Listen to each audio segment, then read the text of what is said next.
Welcome to the Max Potential Habits podcast. I'm your host, Dr. Amanda Variantes, the founder of NFA Coaching. I'm a Max Potential Habits expert, and it's my mission to teach you actionable strategies that will help you be a business building badass. Every week on the Max Potential Habits podcast, I'll bring you tips, tools, and inspirational stories from successful business builders who will share their max potential habits that helped them create rich, thriving, kick-ass lives and businesses. Now let's get to it. Hello everyone. Welcome back, or welcome for the first time to the Max Potential Habits podcast. I am so looking forward to today's conversation. We have a very special guest who I got to meet at my favorite mentor, Dr. John DeMartini's workshop that I went to a couple weeks ago, let's say. And I'm always drawn to certain people when I go to these events. Of course, it pulls a certain crowd anyway of people that are like-minded, studying the mysteries of the universe, human consciousness, love, awareness, all the things that are really my juice, habits, all of those things. And there's always a core group of people that I meet that I'm like, okay, we need to be lifelong friends. And Lee's smile is magnetic. I wish that all of you could see his face right now. He's just vibrant, awesome guy. And as we started talking, I thought, oh, wow, I definitely need to have him on the show to share his wealth of knowledge. So here's a little bit about him. Lee Wolak is the founder and spiritual director of the Agape Center for Spiritual Living in Plano, Texas. He started Agape in 2009, and it's an inclusive community that teaches how to better self-love through conscious living. On his spiritual journey, he's traveled to India, Nepal, Tibet, Mount Kailas, and the jungles of Peru to learn about other cultures' methods of reaching higher levels of awareness. Lee has a master's in consciousness studies, and prior to becoming a minister, he spent 32 years in the corporate world as an executive in the insurance industry. He's been married to his incredible wife, Jean, for, get this, everyone, 46 years. 46 years. They have 3 sons and a granddaughter. His personal mantra is that all relationships begin and end with self-love. And I want you all to give him a warm welcome. Hey, Lee, thanks for coming on the show today. Good morning, Amanda. It's so good to be with you today. I love that you're here. This is a very, I'm enthusiastically joyful right now. And I feel it. All right. Well, tell us, I was so intrigued and inspired by your mission. Some of my background for the listeners is that I was born and raised a fundamentalist Christian. And so sometimes I have like this charge on the word minister. And when I met Lee, I was like, oh, he ain't that kind of minister. There's truth in that. I tend to be a very earthy person. I believe that our purpose in life is to fully experience it with every aspect of our being. And in order to do that, we have to know who we are, know what we value, and be aware and consciously do that. Like you, I came from a very Catholic background. I came from a mother who came from Sicily, so she was immersed in Catholicism, a father whose parents came from Poland. They were immersed in Catholicism. And lo and behold, they wanted their son to be a priest. And so at the age of 15, I was sent off to be in the seminary. And that year that I was in the seminary, you noticed I said that year, was one of the best years of my life because it taught me to think for myself. But it also got me released from the seminary because I thought for myself. So you're thinking rebel style is what happened. Exactly. So when people hear the word minister to me means teacher. I'm a part of the Centers for Spiritual Living. I've gone through an entire curriculum on consciousness. We practice or learn from the book called The Science of Mind, written by Ernest Holmes, which basically is a synthesis of all religion beliefs, all philosophy beliefs, psychology, science, all brought into a way to how do you practically live. And basically, Ernest Holmes said, change your thinking, change your life. That's We've all awesome. heard that. Wayne Dyer has said that. Oprah says it. Everybody says it. The movie The Secret said it. And people think The Secret, wow, that was so profound. The Secret was so light. But it was Yeah. the beginning to get you to get that appetite going. Yeah, it's planting the seed in the mainstream consciousness, is Exactly. the And way I think about it. all you got to do is spend 2 days with Dr. John DeMartini, and you're drinking from the fire hose of life, and you realize, oh my God, there's so much I don't know. Yeah. Oh, I love that. Okay. Tell me, so we got to hear your bio in terms of how you worked in insurance for 32 years and then transitioned into being a minister. Tell us a little bit about that journey and how you made that decision. It was interesting. When I left the seminary, I gave up all religion. I just was anti that completely. So that was at the age of 16. I stopped all religion at that point. Then we had our 2 children at the age of 33 and 35. And we said, well, let's get them baptized. What else do you do? So we took them, we got both of them baptized. And then I said, well, I don't want to go back. And my wife said, I don't want to go back. So we just left religion until I was 47 years old.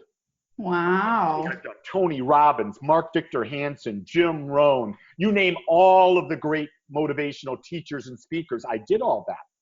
And one day this woman came to me and said, why don't you go try Unity? It talks like you talk. So I went to Unity for 3 years. And when I immerse myself into something, it's 100%. So I was almost a licensed Unity teacher, but I didn't like the politics that I got caught up in. And I'm not one that likes politics. I just don't see a reason to be in that environment. So I left, and that's when I found the Centers for Spiritual Living. Once I got in, and I want to say this, so the listeners understand it. In relationships, everyone has a different role. In my relationship, I'm the one on the leading edge. I'm the adventuresome. My wife is my home base. I'm grounded with her. So I go off on this journey, and when I did that at Unity, she stood behind sort of, and I started seeing a widening of the gap between us. And I said, ooh. And I watched it continue to widen so that when I left Unity, I found the Centers for Spiritual Living. We started going to this center in Dallas. I said, why don't you take a class with me? So she signed up for the spiritual foundations with me. And for the next 5 years, we were in classes together till we both became licensed practitioners. That brought our relationship together. Wow. We were And on the same path. was it hard to open the door to invite her to that, or was she pretty open to going along with you? She wasn't open at Unity, but once we went to Science of Mind, she understood that I was advancing and she wasn't, and her desire has always been to be with a partner on an equal level and to share, and she knew that if we were going to share, she had to do it. And then once she got started, she got hooked. Okay. I love that. So it sounds to me like you made an invitation, and because she has such a high value on relationships, she was like, okay, Lee, if we're going to jive together and resonate and connect, and we got to be on the same page. So let me come along with you. And you made the invitation, and she eventually, okay, interesting. That's mature Lee talking. Now, there was immature Lee that would want Jean to be specific ways, and you would put demands on her. You really need to do this. You're really lagging behind. You're not really very progressive. Let me tell you, that doesn't work. It never works. I mean, I've been married for 46 years, but I probably have been in 9 different relationships, all with Jean. Yeah, I love that because it's the evolution of yourself in relationship, right? And I love the way that you phrased it, maturely versus immaturely. Oh, there was a very, very immature Lee. And that immature Lee comes from, I don't know who ever said this, but I've adopted it. And that is, comparison is the death of joy. That's quotable, everyone. You are in your relationship. If you start comparing your partner to someone else, infatuation is going to enter in, and you're going to start to think, oh, that person's better than the one I've got. But you're only looking at a little piece of that person. Yeah. I like to think of it like this. So I'll use Jean, and I'll say, Jean's got 10 qualities, and I love these 5 qualities. These other 5 qualities I don't care for that much. So she's got a balance, right? The yin and Yep. yang. So let's say I'll take you, Amanda. I met you and you've got 10 qualities and 3 of them match Jean, but 2 of them were different. And if I just focused on the 2 that are different, I could fall in love with you and be infatuated with you. Not really realizing, wait a second, well, Amanda has these 5, but she's got these other 5 here. Yeah. And there's always going to be a balance with people. And we forget that. Yes. Okay. I want to highlight this. These are nuggets of wisdom. So first, comparison is the death of joy. Whoever's listening to this right now, take a screenshot and send this out. Take a screenshot of the podcast, send it out with that quote. That is awesome. Comparison is the death of joy. And I love what you're highlighting about infatuation, where every person has every quality. And what we choose to focus on expands. So if you're choosing to focus on the negative aspects that you perceive of as being negative, then you're going to end up looking elsewhere to try to find what's better out there. The grass is always greener on the other side mentality versus When I teach this, I say infatuation is when we fall in love with a fantasy that we've created about a person rather than a balanced acceptance of who they really are. Awesome. Yes. And tell us more. Balanced acceptance. What does that mean to you? To me, it means I see all the things that I love of Jean, and I see all the other qualities that are not necessarily the things that, well, I don't want to use the word love. Let's say like and not like. There are qualities. I'm a very let's get it done type guy. Yeah. Jean is the type of person who sits back, she processes, she analyzes, and then she gets started in her own way. Yeah. And so I have to, when I'm talking with her, I've had to learn that when I ask a question, I don't expect an immediate answer. Because she's going to process. She's going to come up, and it may be a day or 2 days later, and she'll go, hey, remember when we were talking about this? Well, this is what I think about that now. But when I was young, over 46 years, you've learned to with that. When I was young, I'd say, hey, give me the answer now. What's wrong with you? Why can't you process this? And we forget that some of us process much faster than others. Yeah. Yeah, and if we were all the same, then life would be very boring and none of us would ever grow. Oh my God, yes. Yeah, oh my God, yes. I love this conversation. I mean, I shared with you some of my relationship struggles. So 15-year marriage, left through having an affair, next relationship not working, falling down on my face all the time and blaming everyone else. And I think I was the master of comparison. I mean, I compared myself to other people thinking they were always better. I compared my relationship that I was in to other people and thinking that the relationship I was in stunk. I mean, I had all of these issues going on that I have learned to work with and better myself. I love that you're saying your personal mantra is that all relationships begin and end with self-love. And with self-love, it means that you've got to learn about yourself. I think of confidence as love, to know, love, and trust yourself. And in loving yourself, you're embracing all sides. You're on the continual journey. You're learning to trust yourself through the ups and downs. And you are, taking it day by day and getting better and better along the way so that then you can be with someone else who's doing the same thing.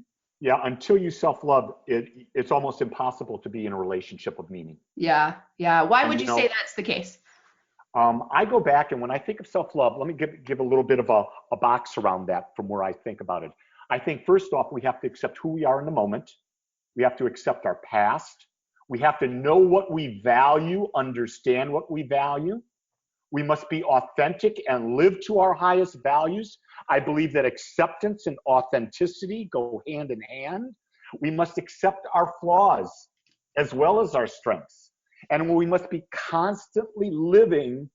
The word that I'm using I have a mentorship program right now.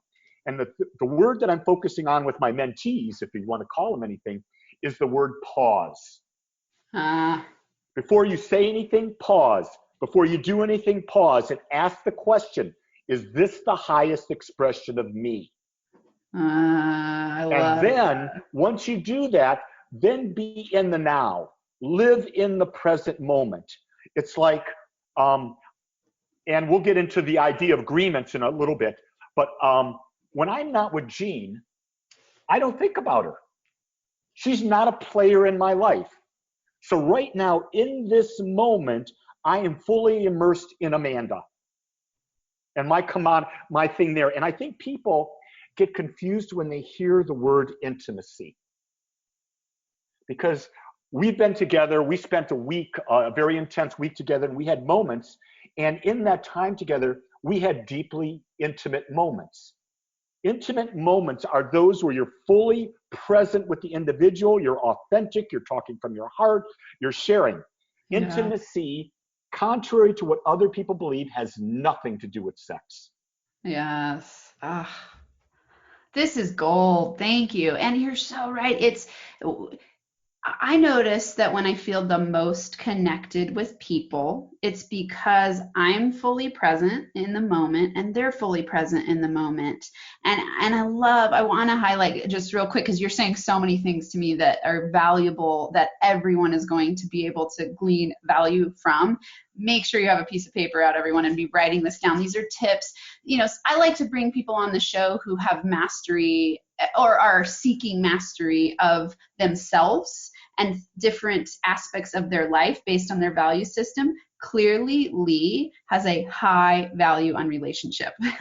It takes a lot of dedicated, committed, inspired work to stay in a 46-year marriage. So, asking that question, is this the highest expression of me at every moment?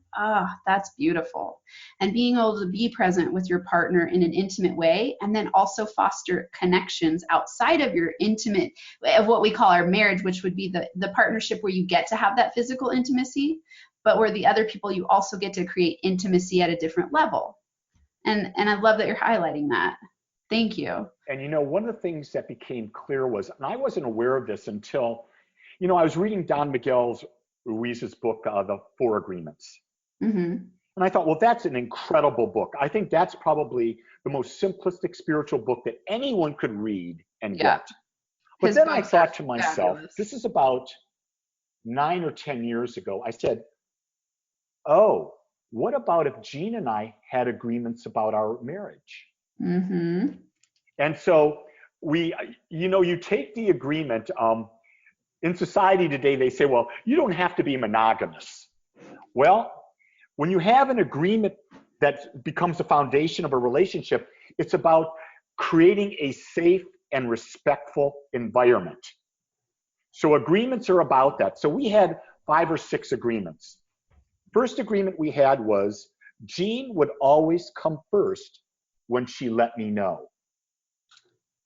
Because if you can tell, I'm an extrovert. I'm a social person. You get me in a group of people, I'm moving and shaking, I'm grooving and gliding.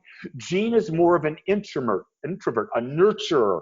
And so when we go to a party, if she doesn't say to me, Lee, I need you to be near me, well, that's the signal I can go schmooze.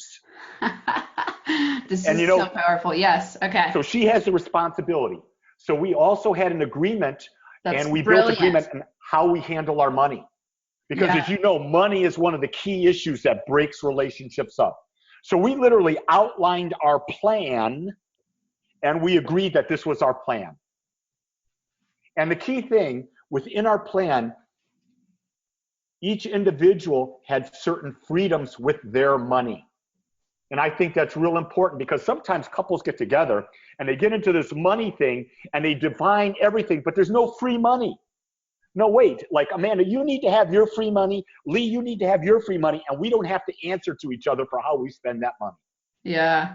So we had that agreement on money. We had an agreement on raising children.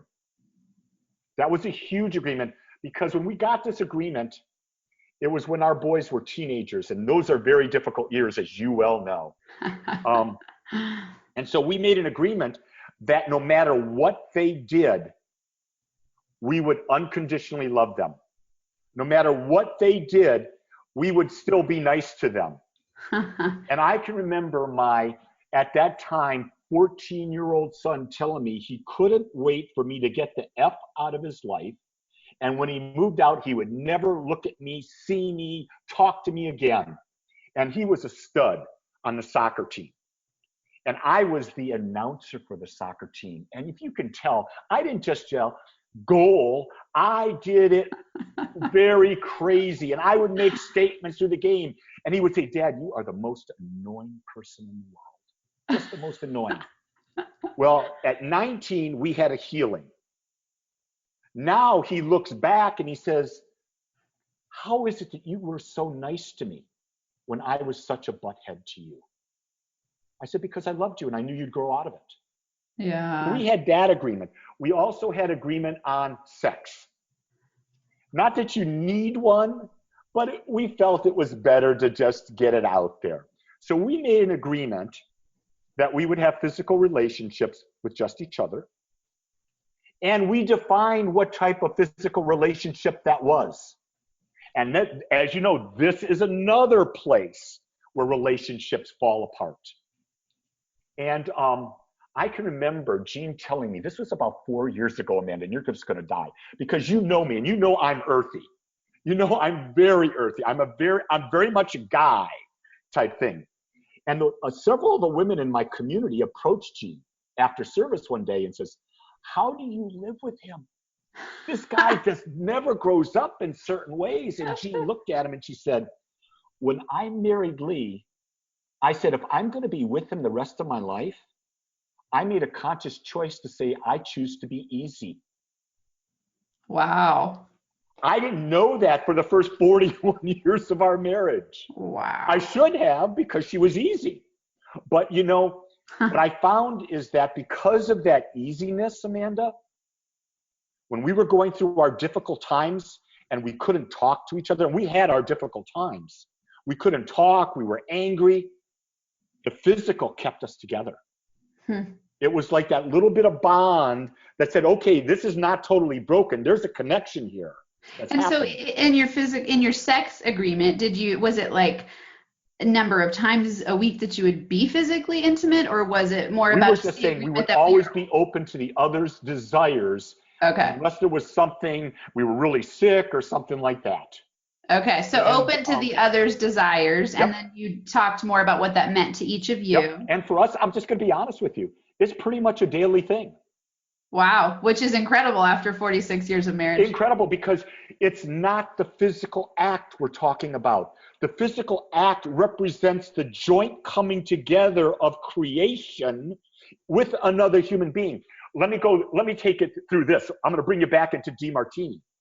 DeMartini talks about love being the synthesis and synchronicity of complementary opposites. So in that definition, the synthesis and synchronicity, it means two completely different opposites at the exact moment coming together in a moment of telos, which is a divine moment. Is that not the moment of connection in sex? It's undescribable. You cannot tell anyone about it. It's an experience only you can have. And when two people can get into that moment, I ask the question, why wouldn't you do that? Love it. Wow. This is filled with so much great stuff. Okay, you said you had 5 agreements. Did you have one more? Oh. Because I want to recap. The most important agreement of all. That you have to ask for what you want when you want it. That agreement, and that agreement's not just with your partner. That agreement should be with everyone in your life. Yeah. Because what it does, it takes all the drama out of relationship. Because, for example, with you, Amanda, I never have to worry about what you tell me or say or not say. If you're not asking me for something, I have no responsibility to think what's going on in your beautiful mind. Yeah. And I couldn't possibly. I've been married for 46 plus years. I've known Gene for 47 and a half years. I don't know what's going on in that woman's mind. Yeah, right. And I'm not responsible. I like to say, and I've heard this before, unspoken expectations lead to resentment. Oh, God, yes. And resentment leads to destruction of relationship. Exactly. Yeah, so that is great. Okay, I want to recap real quick. So, and the thing I think is really fascinating is you're hitting on all the very important, critical, essential, foundational moments in a marriage and agreements that we must make together. So the way that I termed them, and tell me if this lands, is agreements about connection. So how you interact with each other in a connected way out in the world as well. Money, huge one. Parenting, another big one if you decide to have kids as a couple. Sex, lots of fights can start there if you don't have agreements. And communication, the way that you communicate your needs to each other. And if you take it to the basics of relationships, and I got these words from John as well, the only reason we're in a relationship is to support and grow each other. Yeah. That's the foundation of it. And support, when you say support and growth, support and challenge, right? Oh, without a doubt. Is challenge. Without a doubt. And you wouldn't be, to me, I look at challenge as a fun, exciting adventure. I would never want a life without challenge, or a marriage without challenge, a business without challenge, because you would be static, comfort zone, bored. And I dislike being bored. Yeah, and sometimes Gene will say something and challenge me, and I'll look at her and say, that's none of your business. Yeah. And see, one of the things is you can't take things personally, because you can ask your partner for something, but if they're not ready for it, they have the right to say no. Yes, and then you have to respect that. You said something earlier, and I don't remember. You've said so many great things that I'm trying to remember. It was something about demands. When your younger, immature self would make demands versus requests. Or, so there's a difference between stating your desires, making a request, and making a demand. Oh, and God, what yes. I hear you saying is you're stating your desires, you're communicating what you desire, and what you're like, okay, hey, I need this, but your partner doesn't have to say yes all the time. Here's the thing. This is an old adage. What is it? When men and women get married, the man doesn't want the woman to change, and the woman wants to change the man. Do you think that's true? What do you think about that? Oh, God, there's some truth in it. There's not some truth in it. I think it's not really gendered. I think it could be. I think most people, when they get together, well, first, let's say I think most people are operating under a fantasy of a one-sided expectation that it's going to be easy. Yep. And I can say that because I did it. Yep. I thought, oh, we're not getting along. This must be broken. We must not be right. We must not be soulmates. All those stories that I ran from really learning how to do relationship through watching a lot of soap operas and romance movies. What's interesting is I was dealing with a young person the other day. They've been married like 20 years, and they're dealing with codependence. Uh-huh. And I said to her, I said, let me take you back to when you were between the age of 0 and 7. When you watched your mom and dad from 0 to 7, were your parents codependent? She says, yes. And I said, you do understand that from 0 to 7, your brain is in the theta state, which means a state of hypnosis, which means it's absorbing everything it's observing. It's just the brain is being filled. It's getting its program to how to live in life. So your parents were codependent. You absorbed that. Now, go over to your partner. Was his parents codependent? Well, yeah. So he absorbed all that, right? So now you come together. You've got no other model. So it's only natural that you become codependent. Yeah. Yeah. And so now to break that, that's a lot of work. Yeah. Because you've got to become aware. Yeah, that was for me, that was my entry into personal growth and development world. I don't know if I ever told you that. My first book was Codependency for Dummies by Darlene Lancer. And I'm telling you, it is probably, I've told people this before, that I would pay $1 million for that book, because it changed my life, because I realized what was going on for me. And it was, when I say that, it's like it's the spiritual evolution of your soul and your consciousness. When you unfold the layers of yourself as you evolve, that was the first book I read that led me to DeMartini. It was the book that led me to this conversation. It was the book that led me to my current relationship that's thriving, because, and when I say thriving, with the ups and downs, going through all this ebb and flow, he's the person that I'm with him. He's the one who I had an affair with. We now have family dinners together with my ex-husband, with my kids. Everyone knows we work on the healing, we work on connectivity, and it's a constant growth opportunity. And for me, that book was the place where I was like, oh, I am addicted to relationships. Yep. I'm addicted to putting myself before others, which really I think codependency in DeMartinian terms is putting everyone else on a pedestal. Yep. And so you're in the pit, you feel a lot of guilt and shame, and you overvalue everyone else and undervalue yourself. And when I got that, it was like all the light bulbs went off, and I realized I had to go on the journey of self-love. Yep. And self-mastery. Maybe this is before your time, but do you remember the group or singer Meatloaf? Oh, yeah. And Meatloaf did a song, 2 out of 3 ain't bad. I want you, I need you, but I'm never going to love you. Well, I refused to sing those lyrics. I would always sing, I want you, I love you, but I'm never going to need you. Yeah, yeah. And when I would say that back, this is back in like 1974, 5, 6, when that album came out. Yeah. The women that I knew that were in relationships with my best friends would say, you are a butthead.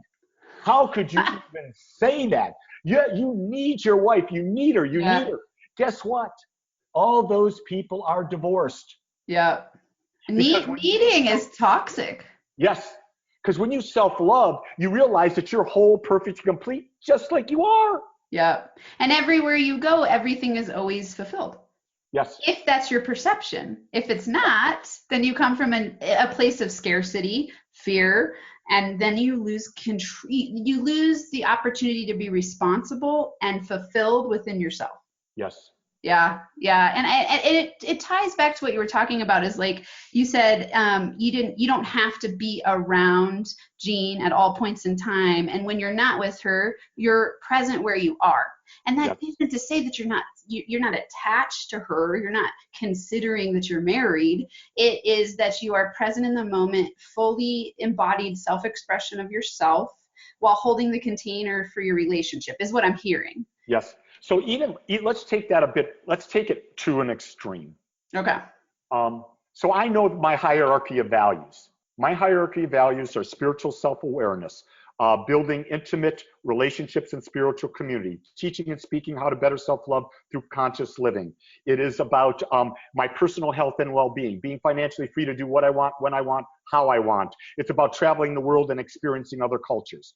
So if something comes up in my life, let's say you come into my life, we're at DeMartini, we go head over heels infatuation. Because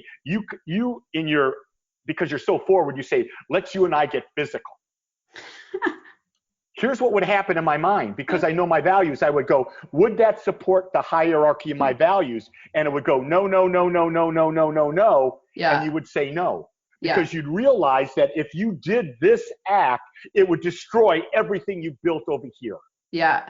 And I want to highlight what you're talking about first is knowing yourself, knowing your value system. So then when you know your value system, it is so easy to navigate life, because exactly as you're saying, something comes in and you check in with yourself. Does this support me on my genius path? Does this support me in my highest values? And if the answer is no, it's easy. It takes me 10 seconds to decide. Whereas I used to struggle with making decisions. I used to be like, but what if this, and who does it please, and how, and will I look stupid, or will I look smart, or, on and on and on and on. And now the thing we've got to understand, I know you know this, because I teach values all the time to my community.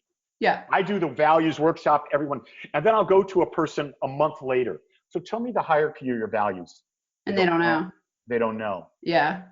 Yeah. And so then you've got to sort of back up and say, okay, let's go back and let's get that, because until we do that, the thing that we've got to understand in life, nobody has our sense of urgency. Yeah. Nobody. And so if you're going to accept other people, you have to realize they don't have that sense of urgency. So don't judge them. Right. Because here's the big thing. They have it in their value system, right? That's right. Yeah. That's right. And the thing about that is love and judgment cannot coexist. Yes. Okay, say that again. Everyone needs to hear that and write it down. Love and judgment cannot coexist.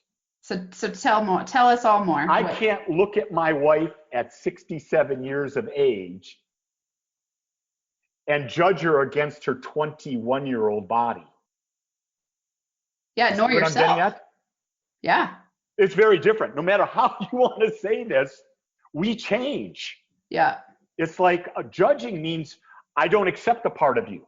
Yeah. Well, and judgment is a form of comparison Oh because my you're God. exact, Yeah. right? So Yeah. again, going back to comparison is the death of joy. I think you could also say comparison is the death of love. Yes, it is. It's It's the death of peace. It's the yeah, death of harmony.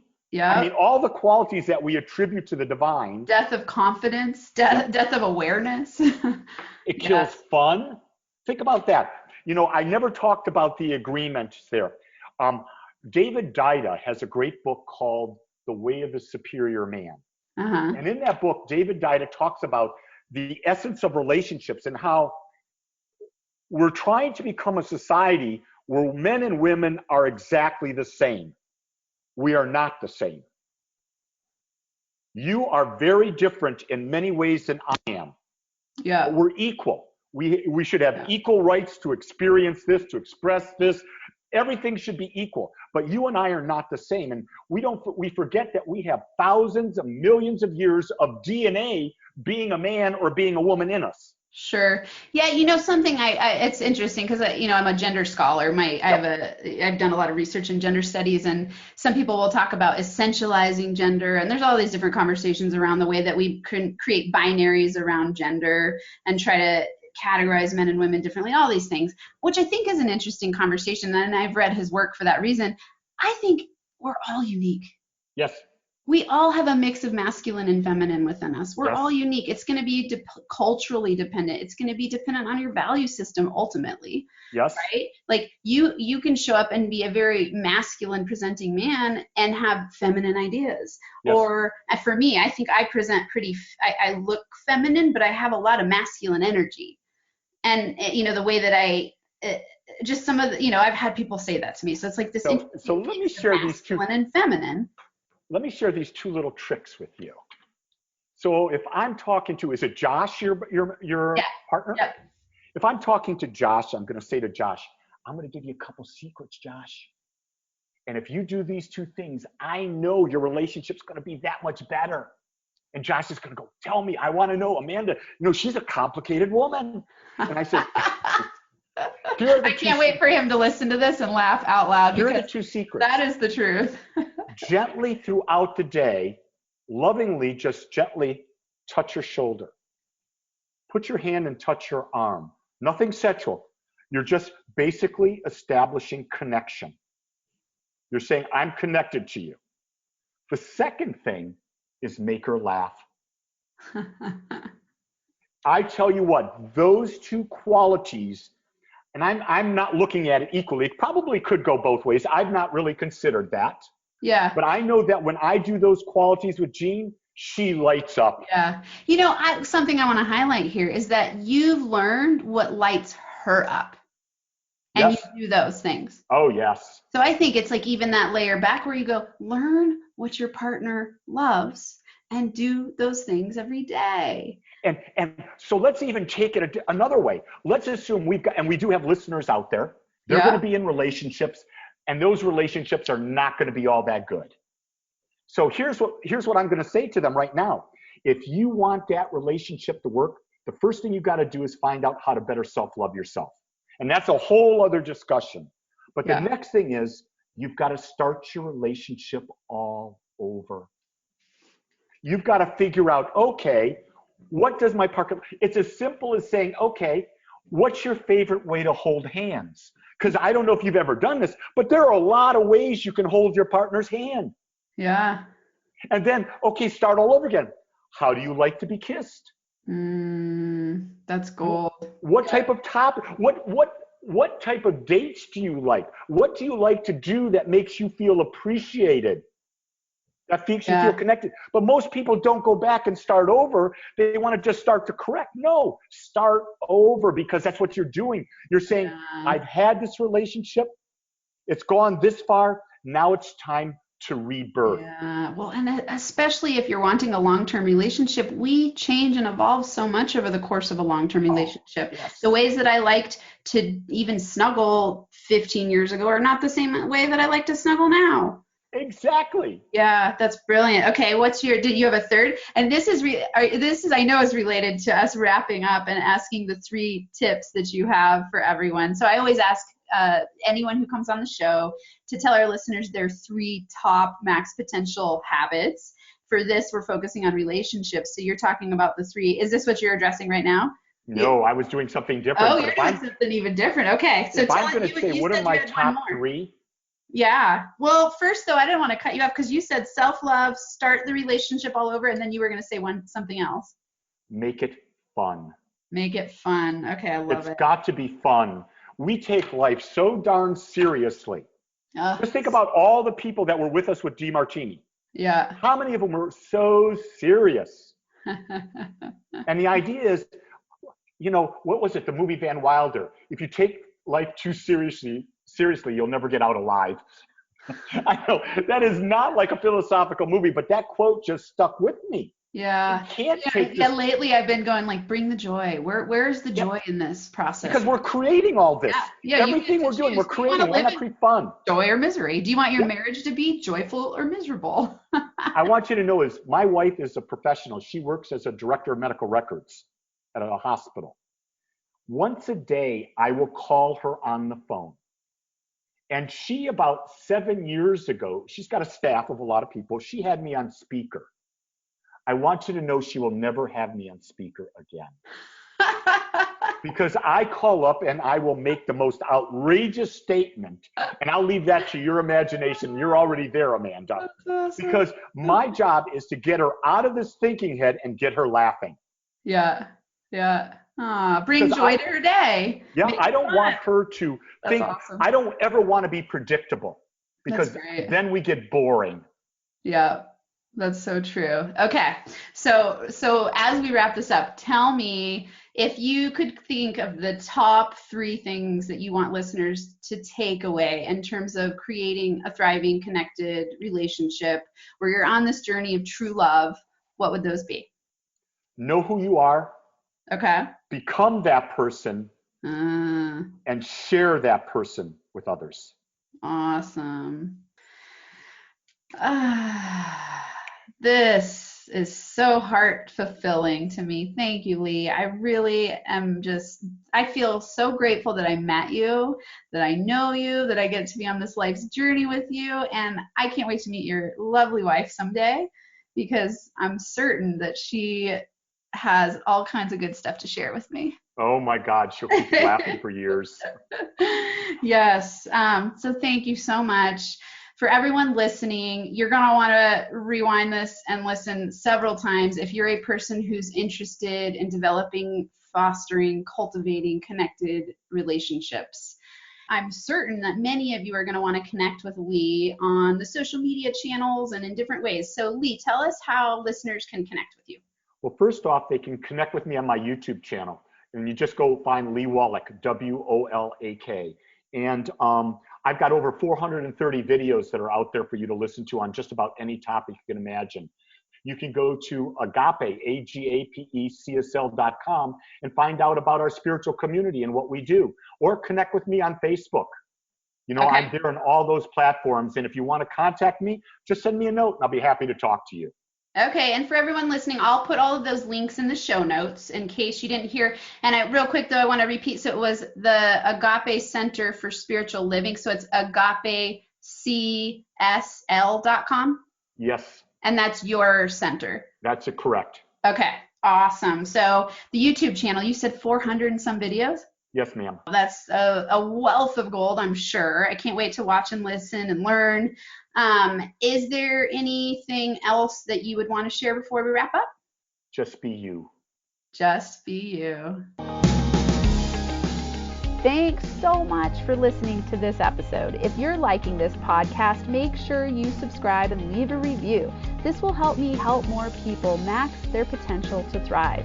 If you want to be a part of the Max Potential Habits community, go to nfacoaching.com where you can get my free Thrive Roadmap that will teach you the 6 steps I took to go from food stamps to 6 figures in only 3 years.